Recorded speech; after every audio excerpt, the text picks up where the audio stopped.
Estamos aqui com mais um Café com Adelim. O bom café não pode faltar para a gente abrir nossas ideias. Eu estou aqui com a professora Silvana Krause, da Universidade Federal do Rio Grande do Sul, falar um pouco da questão dos partidos políticos, especialmente no Brasil, mas também fazer uma análise mais ampla. E a primeira pergunta é o seguinte: os partidos vão acabar? Já acabaram? O fenômeno partidário é um fenômeno jovem, não só no Brasil, como no mundo. Se nós pensar a caminhada da experiência dos partidos, é final do século XIX, início do século XX e na Europa. Então, e eles vêm muito dentro do contexto de a democracia direta e ser impossível. Nós olhávamos para uma experiência histórica do mundo ocidental e tínhamos que descobrir um outro modelo. Então, os partidos surgem com essa necessidade da ideia da representação política. E hoje, ainda não se conseguiu achar um modelo. Eu sempre digo para meus alunos, quem descobrir ganha o Prêmio Nobel da Ciência Política, como construir, fazer política de massas, de uma sociedade complexa, sem partidos. Nós não descobrimos isso. O que não significa dizer que os modelos de partidos que nós tínhamos no início do século XX, eles ainda existem. Quer dizer, os partidos se metamorfoseiam, eles precisam se metamorfosear porque eles têm que se adaptar às mudanças. Então, assim como os animais da natureza, muitos cientistas políticos usam o recurso da biologia para mostrar que os partidos se adaptam às mudanças que as sociedades enfrentam. E hoje, sem dúvida, os partidos de experiência que nós tivemos, esses não existem mais. Nós temos novas formatações de partidos, por mais que nós os rejeitamos, e o Brasil é um dos países que mais rejeita partidos políticos do mundo. Isso não é de agora, isso é uma cultura antipartidária, que vem já desde o início do século XX, por inúmeras razões, mas eu não consigo vislumbrar uma sociedade sem partidos. O que não quer dizer que a gente tem que ter clareza de que eles realmente não estão dando conta do recado. Esse é o desafio. Como dar recado de uma sociedade que não é mais aquela sociedade apenas capital-trabalho, apenas trabalhadores e empresários, Você tem uma sociedade altamente complexa, altamente diversificada, altamente heterogênea, um mercado de trabalho completamente diferente daqueles partidos que surgiram no início do século XX como pressão para participar do sistema político. Esse é um problema para a esquerda e também para a direita. E as pessoas não querem mais participar da política, no cotidiano da política. E partidos, principalmente partidos de esquerda, eles partem do pressuposto que o indivíduo quer participar, que o indivíduo só basta ter a liberdade que ele vai participar do partido político. Os partidos estão esvaziados, porque esse é o modelo de partidos de massa que o francês de Verger falava no início do século XX. Os sujeitos estão cansados, eles não dão conta de responder todas as demandas e todos os seus papéis. E isso deixa os partidos sem pai, sem mãe. E os partidos vão reagir frente a essa mudança agressiva, porque eleitoralmente os partidos de massa surgiram com uma pressão da classe trabalhadora inglesa e alemã de, olha, queremos participar, entrar no sistema político. Todos nós estamos dentro do sistema político. Trabalhador, negro, branco, índio, pode participar do sistema político, tem direito ao voto no Brasil. Então, essa tarefa, ela já foi cumprida. E que desafios que os partidos de esquerda vão ter frente a esse modelo ainda do início do século XX? E no Brasil, na verdade, os partidos começaram a ser efetivos quando? Porque na República Velha as eleições eram totalmente manipuladas pelos coronéis. Na verdade, todos os momentos históricos do Brasil, os partidos não foram fundamentais. Nem na independência do Brasil. Sim. Foi proclamada. a independência foi proclamada, a proclamação da República foi proclamada, a Revolução de 30, o que foi? A Revolução de 30 veio com uma bandeira moral, tá? Eleições limpas, tá? Mas era uma frente, Aliança Libertadora. Sim.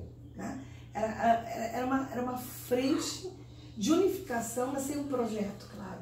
O Getúlio vai ter um projeto posteriormente, mas esse movimento de 30, claro, teve influência do movimento tenentista, né? Dali que vem a esquerda brasileira, né? A esquerda brasileira nasce do Exército, né? Incrível, incrível, ela nasce do Exército. Não nasce da massa popular. De jeito nenhum, claro. Aí vão os historiadores dizendo, você está exagerando, Silvana, você teve movimentos anarquistas em São Paulo, círculos operários, claro, mas de fato o impacto institucional não foi efetivo do meu ponto de vista, né? Então, 30, 37, eu sempre digo, Adeli, que 37 parece que eu estou voltando a 37. Por que parece que eu estou voltando a 37? Porque 37, de novo, em função da intentora comunista de 35, em função da Aliança Libertadora, né? O Getúlio vai dizer, partido não presta. Eu preciso governar esse país. Tá? 35 passaram a gadanha nos comunistas, e 36 nos integralistas. 37 fecha o Congresso, fecha tudo, elimina os partidos e em nome da proteção e da democracia. Não, 37 eu não falo em democracia, né? Porque isso é uma coisa muito estranha no Brasil. Nós usamos sempre o termo democracia até para a ditadura. Né?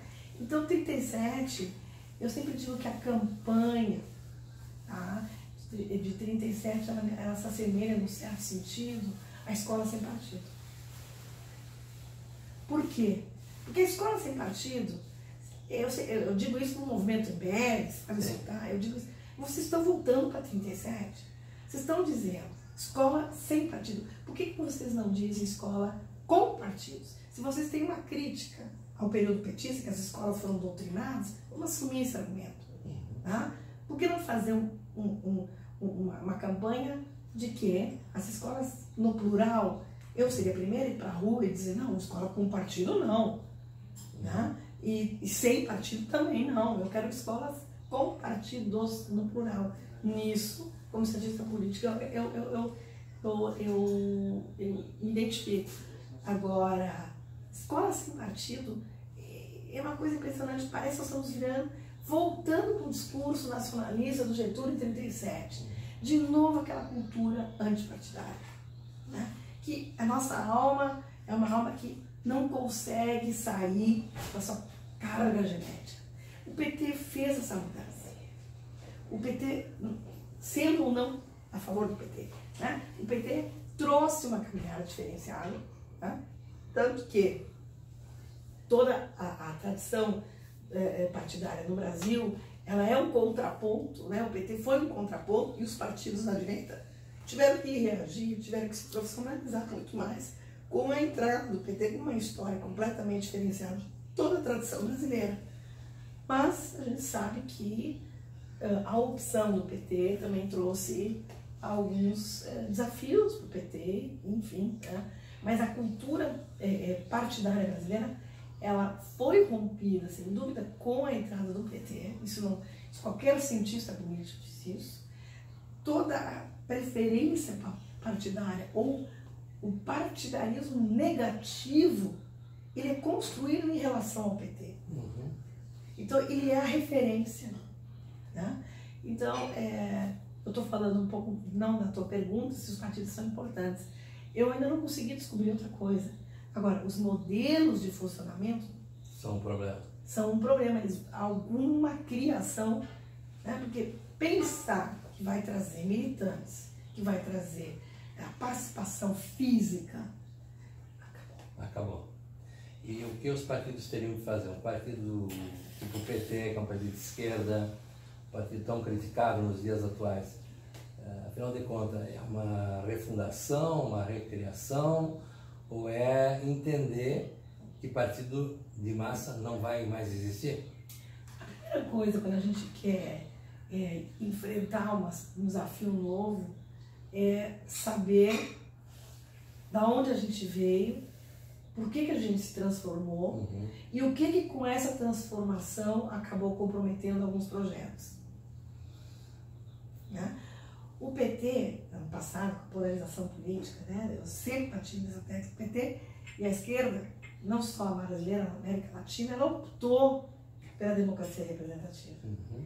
Né? E quando ela opta pela democracia representativa, ela está optando pela negociação. Né?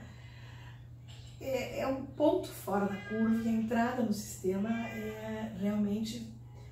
O PT acabou, por inúmeras variáveis, sendo muito sugado por esse processo, pela alternativa da cultura negociadora. Ninguém aqui está dizendo que não tem que negociar. Mas os mecanismos de associação que o PT e a esquerda da América Latina decidiram entrar, acabaram sendo muito mais fortes do que a própria origem do projeto. Me diga assim, o período lulista me parece um período muito mais de tolerância mútua. Lula muito mais negociador, os partidos tinham diálogos.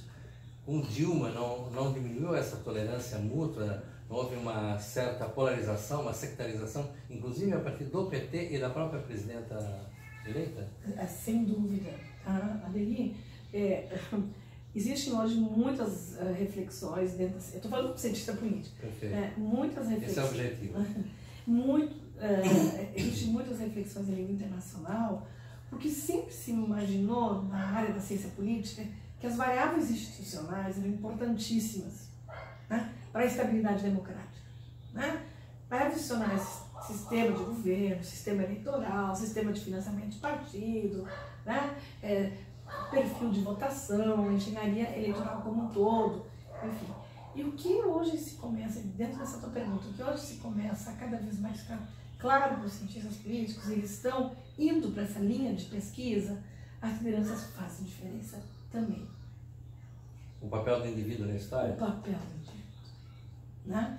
Então, se toda uma tradição mais à esquerda, macro, né, se preocupar não só de esquerda, missionalismo histórico, que é uma linha de análise, ou neo-missionalismo, linhas de análise, né, da ciência política, imaginar, não, a engenharia bem feita, o sistema político funciona. Nós temos que descobrir aonde estão os problemas da engenharia. Né? Hoje, o que se começa a descobrir, né, é que os atores são importantes. Os atores, numa mesma engenharia política, são importantíssimos para o equilíbrio político, para a negociação política, o perfil, né? Toda a personalidade, a psicologia política tem entrado muito, né, nessa explicação de que as lideranças também são fundamentais, né? E às vezes decisivas para as opções para onde o caminho de um partido, o caminho de um país vai. Né? Isso, gente, de preconceito, o indivíduo não faz nada. Não. Hoje está cada vez mais, estão se criando tipologias de lideranças, né? Você vê que tipo de liderança se encaixa mais para dentro de uma cultura política, para fazer alguma transformação. Não existem receitas, tá? Ainda bem.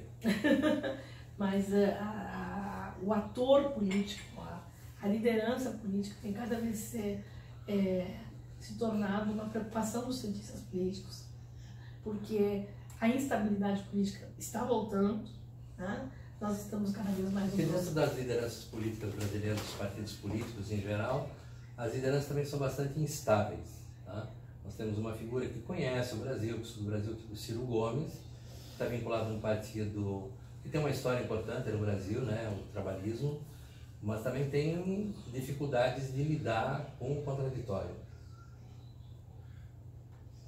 Sim, você está me perguntando em que sentido agora? Deixa eu te No sentido que tu vinhas dizendo que as pessoas fazem a diferença. Então, às vezes, a maneira como a liderança trata das questões é que faz a diferença. O Ciro hoje tem dificuldade de imantar um setor, digamos, que o PT e o Lula imantou quando se elegeu em quando assumiu o governo em 2003. Sem dúvida, sem dúvida. Você está dando um exemplo claro, né? E eu avalio também, né, que o PT acabou, depois do mensalão, né, acabou construindo um projeto político muito mais dependente de uma liderança. Sim. E a eleição de 2018 vai ficar muito mais claro isso, Claro. né? O quanto o PT acabou fazendo uma trajetória que não era a trajetória nos anos 80, 90. Não estou dizendo que fez errado ou não, mas isso trouxe... Vou pegar o exemplo do Rio Grande do Sul. Isso. Se nós retirarmos da cena política Olívio Dutra e Tarso Genro, o PT tem dificuldades, porque todos estão mais ou menos no mesmo patamar e ninguém enxerga o outro, aí um problema de alteridade, de respeito ao outro, como a liderança capaz de articular esse campo político do PT. Hoje, por exemplo, é uma coisa muito difícil de enxergar no PT gaúcho uma figura que pudesse imantar. Não que a gente não tenha conhecimento, seja do Estado, ter uma liderança estadual, ou mesmo no município. Pegando o exemplo de Porto Alegre, todo mundo se acha capaz de ser prefeito de Porto Alegre. Isso eu acho que é uma falta de olhar para dentro de si, né? Então acho que o PT também traz um pouco essa coisa autoritária da política brasileira. Sem dúvida. O PT ele tem um projeto no seu nascedor, como eu disse, muito diferenciado, mas ele sofre, à medida que ele vai optando via eleitoral, chegar ao poder do Executivo Nacional, né? Ele quer fazer isso, é uma decisão política dele, chegar ao poder do Executivo Nacional e não ficar só no parlamento pressionando, né? Quando ele opta por isso, ele vai mudar todas as estratégias dele, né? Mas ele deveria, do meu ponto de vista, ter pensado em algumas estratégias, como organização, de formação de novas lideranças, de formação de novas perspectivas, né? Ficou uma velha geração controlando muito as organizações, né? Certos setores, tem estudos mostrando um processo de cartelização, de organização do PT, né? Então, esse é um desafio. Tarso Genro falava, refundar o PT. Depois de 2005, se não me engano, o escândalo do mensalão, né? E o pior, o PT virou vítima do sistema, né? Ele entra no sistema e ele virou vítima do sistema porque a corrupção foi associada não de uma visão sistêmica, né? A corrupção foi associada ao PT, né? E ele assume praticamente isso, porque ele foi enrolado nesse sistema, né? E todo mundo que é sério investigador sabe que o problema da corrupção não é o maior problema no Brasil, do meu ponto de vista. Acho que sempre quando entra o tema corrupção no Brasil... Havia um pouco dele, né? Não só, 30 também. 30 Getúlio, também. O Getúlio, se eu vou concorrer à eleição, porque as eleições são sujas, né? Então, essa ideia, todos os momentos de impasses no Brasil, a corrupção unifica contra o inimigo comum. Né? A corrupção. E o PT, né, ao optar em entrar no sistema, eu acho que não estou aqui, não fez mal, mas acabou se tornando o sinônimo, como se ele fosse o ator da corrupção. Ele vai ter que... Isso é um grande desafio do partido, né? Mas não é, do meu ponto de vista, imaginando que vai ter militância, mobilização. E essa fase acabou. Tem um problema de comunicação também, né? Problema de estratégia de comunicação. A comunicação não é mais como nós tínhamos na época, com nossos panfletos, nossas campanhas, né? Mudou completamente. Não é tanto de conteúdo? Não. Conteúdo é importante, né? Mas o PT ficou na defensiva em relação às suas acusações pela corrupção. Ele não foi capaz de mostrar que a corrupção não era um fenômeno dele. Ele não convenceu o eleitorado sobre e entrou no sistema e virou vítima. Né? Eu repito. Nós estamos terminando aqui mais um Café com a Adeli, dessa vez com a professora Silvana Krause. Nós vamos prometer uma segunda etapa, um novo momento com a professora Silvana Krause para retomar a discussão dos partidos políticos, suas crises e o futuro da nação brasileira.